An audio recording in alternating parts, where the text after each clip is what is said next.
여러분 안녕하세요. 오늘은 제가 여러분과 비디오로 만나게 되었습니다. 이것은 제 설교라기보다는 크리스 콜린스 형제가 며칠 전에 저에게 우리가 어떻게 하면 성경을 올바르게 이해할 수 있는가, 상당히 긴 파워포인트 파일을 보내왔어요. 파트 1, 파트 2 이렇게 2부로 나누어서 설교를 하게 될 텐데 오늘은 파트 1입니다. English speaking members, today I'm going to speak in Korean only. And after my presentation, I believe Brother Chris Collins can do better job in English. 먼저 여기서 전제드리고 싶은 것이 있어요. 성경을 올바르게 이해하기 위해서는 다른 무엇보다도 이 성경 이 자체에 초점을 맞춰야 됩니다. 그러나 성경에 초점을 맞춘다고 해서 하나님이 은혜를 통해서 우리에게 베푸신 여러 가지 일들을 간과하자는 이야기가 아닙니다. 오히려 하나님이 얼마나 큰 은혜를 우리에게 베푸셨는지 이해하기 위해서 성경에 초점을 맞춰야 한다는 그런 이야기예요. 인류 역사를 통해서 이 성경만큼 많은 사람들이 읽으면서도 제대로 이해하고 있지 못한 책이 없습니다. 여기에는 몇 가지 이유가 있어요.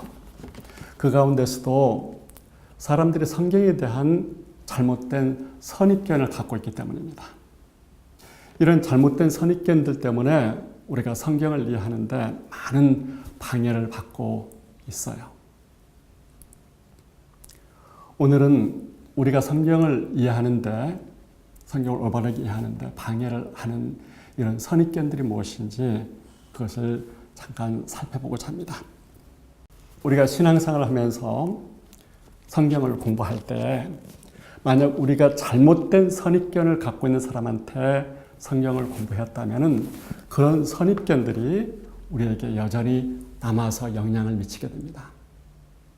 이렇게 잘못된 성경관을 갖고 있는 사람들에게서 우리가 성경을 공부한다면 그런 영향들이 우리에게 남아있게 돼서 우리가 성경을 이해하는데 많은 편견과 어려움을 겪게 돼요. 그래서 이렇게 우리로 하여금 성경에 대한 편견을 갖게 하는 요소들이 무엇인지 그 몇 가지 요소부터 살펴보도록 하겠습니다. 첫째, 우리로 하여금 성경에 대해서 편견을 갖게 하는 것은 다름 아닌 우리 가족입니다. 우리 가문이라고 할 수가 있어요. 이를테면 대대로 그리스도교 신앙을 갖고 있는 어떤 가족이 있다고 합시다. 그런데 그 가족이 처음부터 성경에 대한 잘못된 그런 교리라든가 신념을 갖고 있게 된다면 이게 후손에게 그대로 영향을 미칩니다. 그래서 후손들도 그것이 잘못된 선입견인지를 알지 못하고 그대로 따르고 있는 현상을 우리가 볼 수가 있어요. 만약 이것이 좋은 신앙의 전통이라면 좋겠지만 그러나 성경에 기반하지 않은 어떤 잘못된 신앙이라든가 어떤 실천을 하고 있다면 그것은 하나님의 말씀에 대한 무지를 갖고 있다고 말씀드릴 수밖에 없어요. 사도행전 17장 30절을 보면 이런 말씀이 나옵니다. 알지 못하던 시대에는 하나님이 간과하셨거니와 이제는 어디든지 사람에게 다 명하사 회개하라 하셨으니.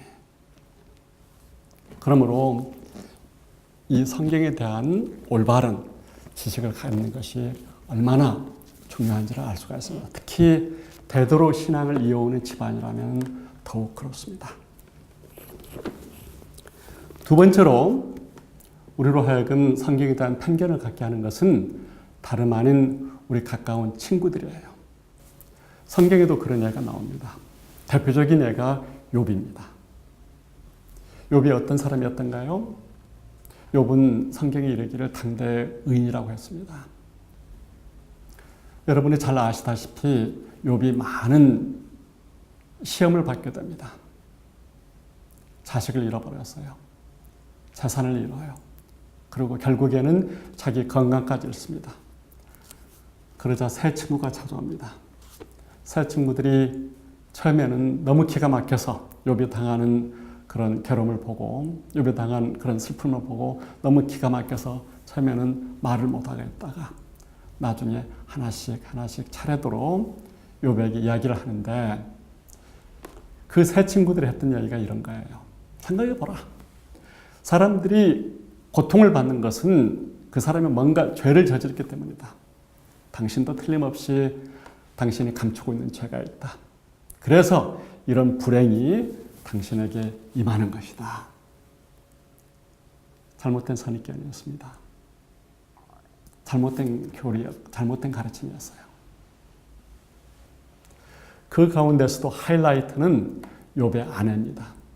욥의 아내는 욥을 위로하고 격려하기보다는 오히려 이런 말을 합니다. 당신이 이런 고난을 당하면서도 이런 수모를 당하면서도 아직도 하나님에 대한 신앙을 굳게 지키느냐. 이제는 하나님을 저주하고 죽어버리라고 해요. 다 가까운 사람들이죠.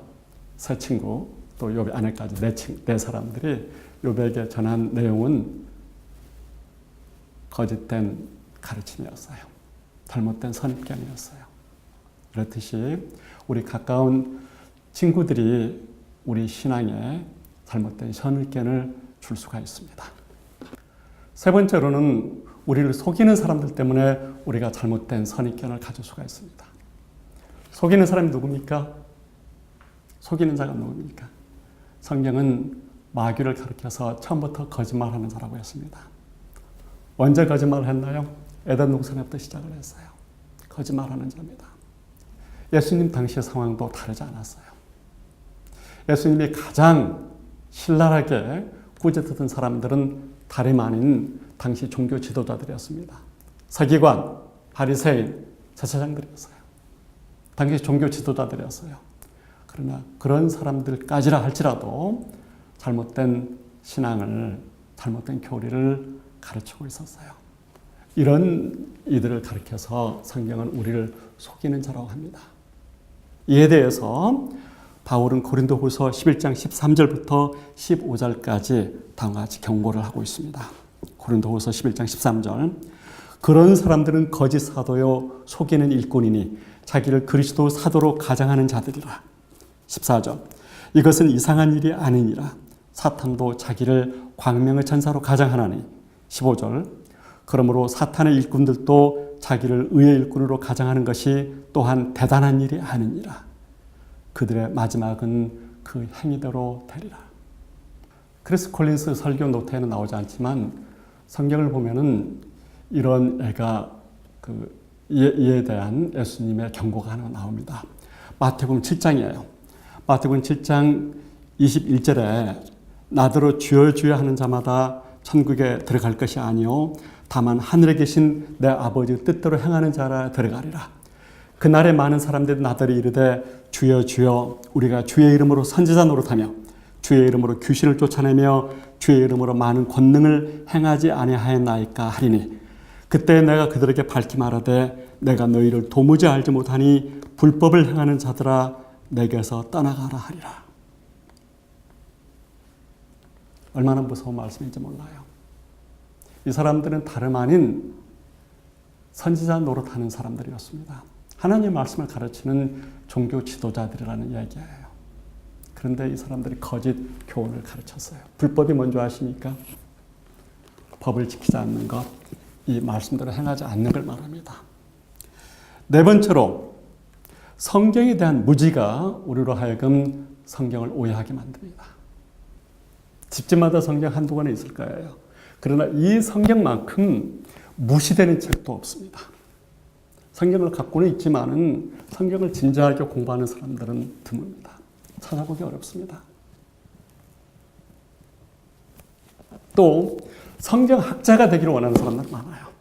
바이블 스칼라가 되기를 원하는 사람 많지만 하나님이 원하시는 일을 하기 위해서 자신을 헌신하고자 하는 사람들은 드뭅니다. 바울은 젊은 전도자 디모데에게 다음과 같이 그래서 권면을 했어요. 디모데후서 2장 15절 말씀입니다.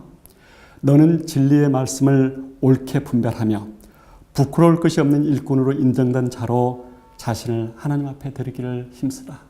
이렇듯이 성경 말씀을 공부해야 합니다. 성경 말씀을 열심히 연구해야 성경에 대한 올바른 이해를 가질 수가 있습니다.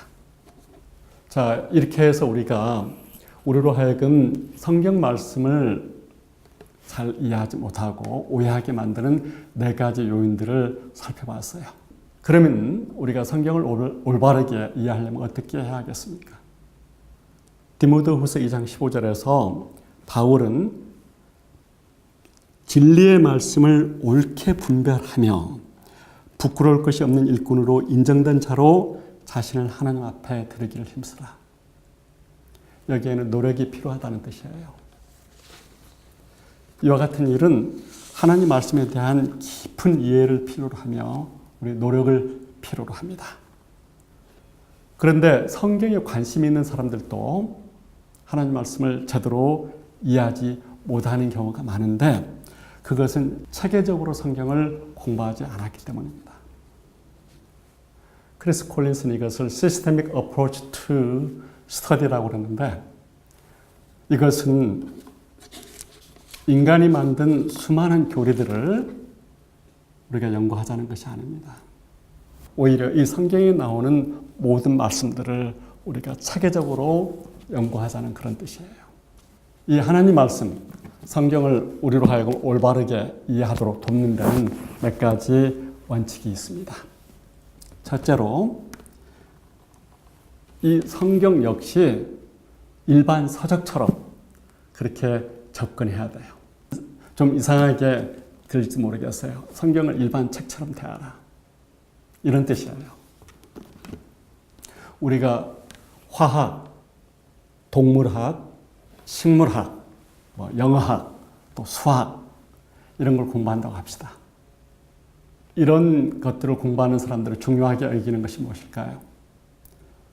텍스트북입니다. 책입니다. 그 책에 있는 내용을 자세하게 이해하는 것이에요. 성경 공부도 마찬가지입니다. 성경 안에 있는 내용에 대한 깊은 이해가 필요하다는 뜻이에요. 둘째로 우리가 성경을 잘못 이해하고 있다면 그것은 우리 약점 때문이다는 것을 알아야 합니다. 왜 우리 잘못이라고 말씀드리냐면 처음에 말씀드린 것처럼 우리 선입견이 우리로 하여금 성경을 잘못 이해하도록 만들었기 때문이에요. 셋째로 하나님은 성경 해석에 영감을 주신 게 아니고 성경 말씀 그 자체에 영감을 주셨습니다. 그런데 이렇게 주장하는 사람들이 있어요. 하나님이 어젯밤 꿈속에서 나에게 이렇게 말씀하셨다. 어느 날 갑자기 하나님이 나에게 마음속에 이런 말씀을 여러분에게 하라고 주셨다. 그것은 영감이 아닙니다. 그렇게 할 때 잘못된 길로 여러분들을 인도하기가 대단히 쉽습니다. 하나님은 성경을 기록한 사람들에게 영감을 주셨습니다. 그러나 기계적으로 사용하지는 않았습니다. 각각의 저자들이 자기 스타일대로 하나님 말씀을 기록을 했지만 오류가 없도록 하나님께서 인도하셨다는 뜻입니다. 오늘은 제가 이렇게 비디오로 여러분을 만나 뵙게 돼서 현장감이 없지만은 그러나 곧 이어서 크리스 콜린스 형제가 여러분에게 영어로 말씀을 또 전해주실 거예요. 크리스 콜린스 형제의 영어 설교를 통해서 또 많은 그런 교훈을 얻으시기를 바랍니다. 감사합니다.